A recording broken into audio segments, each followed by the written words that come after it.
बीते 7 सालों में एक भी पेपर लीक नहीं हुआ है।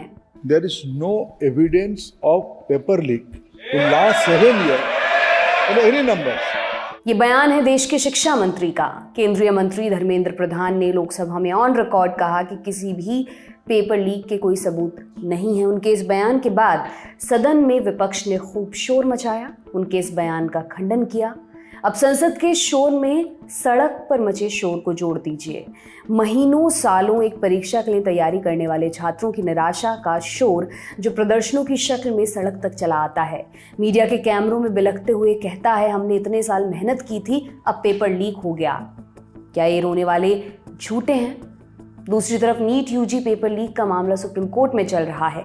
आला अदालत ने खुद पेपर लीक की बातों को खारिज नहीं किया है। पेपर लीक के दावों के बीच शिक्षा मंत्री का ये बयान कई सवाल खड़े करता है। ये सवाल कौन कौन से हैं, इन पर भी आएंगे। पहले जानते हैं सदन की कार्यवाही के दौरान 22 जुलाई को शिक्षा मंत्री ने क्या कहा। उन्होंने कहा, मैं ये कहना चाहूंगा कि पिछले 7 सालों में पेपर लीक के कोई भी सबूत नहीं मिले हैं। नीट यूजी मामले की सुनवाई सुप्रीम कोर्ट में चल रही है। पेपर लीक को लेकर जो चीजें सामने आई हैं वो कोर्ट के समक्ष रख दी गई हैं। सीजेआई खुद बेंच की अध्यक्षता करे। मैं पूरी जिम्मेदारी के साथ कहना चाहूंगा कोई भी पेपर लीक नहीं हुआ है। एनटीए बनने के बाद से 240 एग्जाम कराए जा चुके हैं। 5 करोड़ से ज्यादा छात्रों ने इन एग्जाम्स के लिए अप्लाई किया है। 4.5 करोड़ से ज्यादा छात्र इन परीक्षाओं में बैठ चुके हैं। अब सवाल ये उठता है कि शिक्षा मंत्री के दावे से विपक्ष सहमत क्यों नहीं था? क्या वाकई में किसी भी परीक्षा के पेपर लीक नहीं हुए, खासकर वो परीक्षाएं जो केंद्र सरकार द्वारा करवाई जाती हैं? इसका जवाब सीधा नहीं है, मगर कुछ दावे, मीडिया रिपोर्ट्स और संसद में सरकार के अन्य मंत्रियों के बयान शिक्षा मंत्री के बयान से बिल्कुल इत्तेफाक नहीं रखते। सिलसिलेवार ढंग से सब कुछ समझते हैं। सबसे पहले बात सेना भर्ती पेपर लीक की। 28 फरवरी 2021 के दिन सैनिक जनरल ड्यूटी की परीक्षा आयोजित कराई गई। 27 फरवरी को पुणे की मिलिट्री इंटेलिजेंस यूनिट और पुणे सिटी पुलिस की क्राइम ब्रांच ने महाराष्ट्र में कई जगह छापेमारी की। जांच एजेंसी को सैनिक जनरल ड्यूटी परीक्षा के क्वेश्चन पेपर बरामद हुए। हिंदुस्तान टाइम्स में छपी इस रिपोर्ट के मुताबिक सेना के अधिकारी ने बताया, प्रश्न पत्र की एक कॉपी मिलने के बाद सेना के अधिकारियों ने इसकी प्रामाणिकता की पुष्टि की और ऑल इंडिया लेवल पर परीक्षा को समय पर रद्द करके नुकसान को नियंत्रित किया गया। अधिकारी ने बताया कि पेपर लीक के इस मामले में पुलिस ने 3 आरोपियों को गिरफ्तार किया था। इन पर आरोप था कि इन्होंने 4 से 5 लाख रुपयों में पेपर बेचे थे। आरोपियों ने पुणे, कोल्हापुर, सतारा, सांगली, बेलगाम के साथ अन्य राज्यों के उम्मीदवारों को भी ये प्रश्न पत्र उपलब्ध कराया था। इंडियन एक्सप्रेस की रिपोर्ट के मुताबिक इस मामले में 10 मार्च 2021 को कोर्ट ऑफ इंक्वायरी भी ऑर्डर की गई थी। इस संबंध में एक एफआईआर भी दर्ज की गई, जिसके तहत पीठासीन अधिकारी लेफ्टिनेंट कर्नल भगतप्रीत सिंह को गिरफ्तार किया गया था। साल 2018 में सीबीएसई की बोर्ड परीक्षा में पेपर लीक की घटना सामने आई थी। इस संबंध में एआईएडीएमके सांसद के अशोक कुमार ने संसद में सवाल भी पूछा था। 11 फरवरी 2019 को एमएचआरडी मंत्रालय में राज्य मंत्री डॉक्टर सत्यपाल सिंह ने अशोक कुमार के सवालों का जवाब देते हुए कहा, सीबीएसई ने 2 पेपरों के लीक होने की बात बताई है। 12वीं कक्षा में इकोनॉमिक्स और 10वीं के मैथ्स का पेपर लीक हुआ है। 12वीं के इकोनॉमिक्स पेपर का री एग्जाम 25 अप्रैल 2018 को कराया गया था। हालांकि सीबीएसई ने 10वीं के मैथ्स पेपर का री एग्जाम आयोजित नहीं कराने का निर्णय लिया, क्योंकि 10वीं की परीक्षा 11वीं क्लास में जाने के लिए गेटवे होती है। बोर्ड परीक्षा पेपर लीक के इस मामले में सीबीएसई ने दिल्ली रीजन के रीजनल डायरेक्टर के जरिए दिल्ली पुलिस में 6 शिकायतें दर्ज कराई थी, जिसके बाद दिल्ली पुलिस ने इस मामले की जांच के लिए एसआईटी का गठन किया। 12वीं और 10वीं के पेपर लीक मामले में एसआईटी ने हिमाचल प्रदेश के ऊना स्थित एक एग्जाम सेंटर के सेंटर सुपरिटेंडेंट को गिरफ्तार किया था। एसआईटी ने सेंटर सुपरिटेंडेंट के अलावा उसके 2 साथियों और बैंक के एक अधिकारी को भी गिरफ्तार किया। दिल्ली पुलिस ने 10वीं का पेपर लीक करने के आरोप में दिल्ली स्थित मदर खजानी कॉन्वेंट स्कूल के प्रिंसिपल और 2 टीचरों सहित इजी कोचिंग इंस्टीट्यूट के मालिक को भी गिरफ्तार किया था। सीबीएसई ने कार्रवाई करते हुए मदर खजानी कॉन्वेंट स्कूल की मान्यता रद्द भी की थी।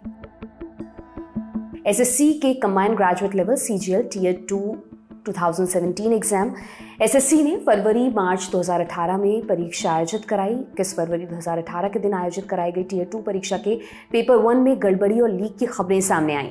परीक्षा की शुचिता बरकरार रखने के लिए एसएससी ने एग्जाम रद्द करने का फैसला किया।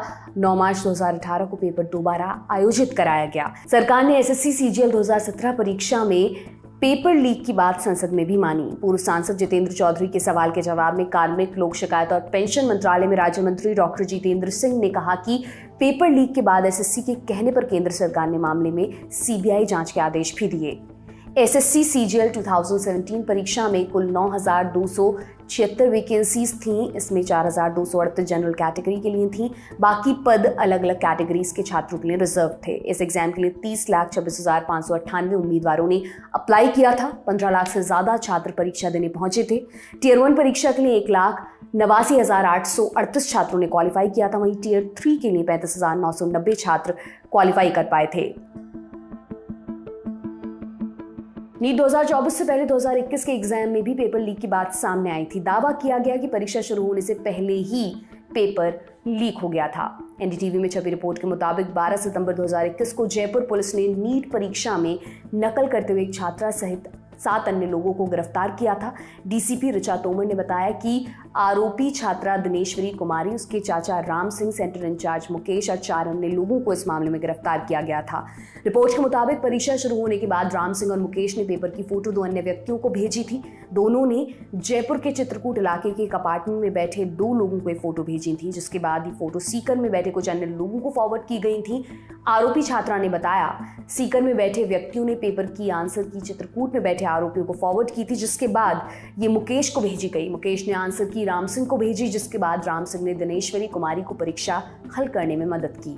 नीट पेपर लीक के इस मामले में पुलिस ने king George medical university Varanasi के एक छात्र के साथ एक अन्य व्यक्ति को भी गिरफ्तार किया था। इंडिया टुडे में छपी रिपोर्ट के अनुसार पेपर लीक के इस मामले में कोचिंग संचालक नवरत्न स्वामी को मास्टरमाइंड बताया गया था। परीक्षा का पेपर 35 लाख रुपए में बांटने की बात भी सामने आई थी। साल 2021 में इंजीनियरिंग एडमिशन के लिए होने वाली जेईई मेंस परीक्षा का पेपर लीक होने की बात सामने आई थी। मामला सामने आते ही सीबीआई ने इसकी जांच करनी शुरू की। 1 सितंबर 2021 को सीबीआई ने पेपर लीक मामले में एफिनिटी एजुकेशन प्राइवेट लिमिटेड, इसके डायरेक्टर और अन्य कर्मचारियों के खिलाफ केस रजिस्टर किया। इन पर आरोप था ये हरियाणा के सोनीपत स्थित एक एग्जाम सेंटर से रिमोट एक्सेस के माध्यम से प्रश्न पत्र हल कराते थे। आरोपी पेपर सॉल्व करके छात्रों को देश के top national institute of technology यानी कि एनआईटी में एडमिशन दिलाने का दावा करते थे। द हिंदू में छपी रिपोर्ट के मुताबिक आरोपियों ने इच्छुक उम्मीदवारों की 10वीं और 12वीं कक्षा की मार्कशीट सहित उनकी यूजर आईडीज और पासवर्ड तथा सिक्योरिटी के तौर पर पोस्ट डेटेड चेक जमा किए थे। कॉलेज में एडमिशन की पुष्टि के बाद उन्हें कथित तौर पर हर उम्मीदवार से 12 से 15 लाख रुपए तक का कमीशन मिलता था। सीबीआई का कहना था कि जेईई मेंस पेपर लीक मामले में कुछ विदेशी भी शामिल हो सकते हैं। अक्टूबर 2022 में एजेंसी ने इसी मामले में रूसी हैकर मिखाइल शार्गिन को गिरफ्तार किया था। उसे कजाकिस्तान के अलमाटी से दिल्ली आने पर इंदिरा गांधी इंटरनेशनल एयरपोर्ट पर पकड़ा गया था। मिखाइल पर परीक्षा में इस्तेमाल होने वाले सॉफ्टवेयर को हैक करने में दूसरों की मदद करने का आरोप था। हिंदू की रिपोर्ट के मुताबिक सीबीआई ने मार्च 2023 में जेईई पेपर लीक मामले के कथित मास्टरमाइंड विनय दहिया को गिरफ्तार किया था। अब आ जाते हैं सीटीईटी 2023 पेपर लीक पर। जनवरी 2023 में हुई कॉमन टीचर्स एलिजिबिलिटी टेस्ट यानी कि सीटीईटी परीक्षा में कथित गड़बड़ी की बात सामने आई थी। उत्तर प्रदेश एसटीएफ ने सीटीईटी परीक्षा पेपर लीक मामले में मेरठ से 2 आरोपियों को गिरफ्तार किया था। टाइम्स ऑफ इंडिया की रिपोर्ट के मुताबिक एसटीएफ ने मेरठ की महक सिंह और हरियाणा के सोमवीर सिंह को गिरफ्तार किया था। पुलिस को सूचना मिली थी कि पेपर लीक में शामिल 2 लोग 17 जनवरी को कंकरखेड़ा इलाके में एक नर्सिंग होम पहुंचेंगे। परीक्षा से करीब 1 घंटे पहले वो एक अभ्यर्थी को प्रश्न पत्र भेजेंगे। पुलिस पूछताछ में सोमवीर ने माना कि वो पेपर लीक में शामिल था। पुलिस की जानकारी के मुताबिक 13 जनवरी 2021 को हुए पेपर से पहले सुबह 7 बजे महक ने फरीदाबाद के कुछ अभ्यर्थियों के साथ प्रश्न पत्र साझा किया था। सिर्फ यही नहीं, उसने बदरपुर बॉर्डर में भी कुछ अभ्यर्थियों के साथ सुबह 9:30 बजे परीक्षा का पेपर साझा किया था। एसटीएफ अधिकारी ने बताया कि महक लखनऊ स्थित कोचिंग सेंटर के मालिक अमित सिंह से 2 लाख रुपए में पेपर खरीदती थी। वो 2.5 लाख में इन्हें बेच देती थथी।